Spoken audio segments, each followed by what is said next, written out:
The Other Side by Jacqueline Woodson. Illustrations by E.B. Lewis.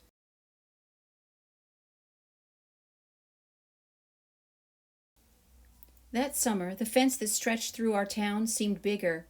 We lived in a yellow house on one side of it. White people lived on the other, and Mama said, "Don't climb over that fence when you play." She said it wasn't safe. That summer, there was a girl who wore a pink sweater. Each morning she climbed up on the fence and stared over at our side. Sometimes I stared back. She never sat on that fence with anybody. That girl didn't. Once, when we were jumping rope, she asked if she could play, and my friend Sandra said no, without even asking the rest of us. I don't know what I would have said. Maybe yes, maybe no.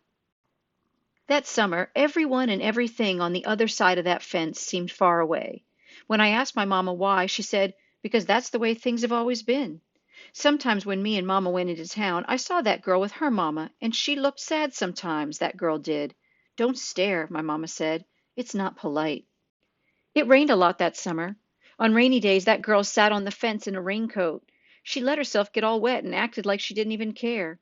Sometimes I saw her dancing around in puddles, splashing and laughing. Mama wouldn't let me go out in the rain. "That's why I bought you rainy day toys," my mama said. "You stay inside here where it's warm and safe and dry." But every time it rained, I looked for that girl, and I always found her, somewhere near the fence. Someplace in the middle of summer, the rain stopped.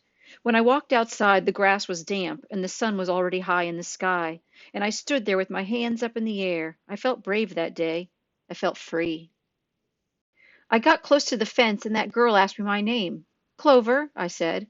"My name's Annie," she said. "Annie Paul. I live over yonder," she said, "by where you see the laundry. That's my blouse hanging on the line." She smiled then. She had a pretty smile. And then I smiled, and we stood there looking at each other, smiling. "It's nice up on this fence," Annie said. "You can see all over." I ran my hand along the fence. I reached up and touched the top of it. "A fence like this was made for sitting on," Annie said, and she looked at me sideways.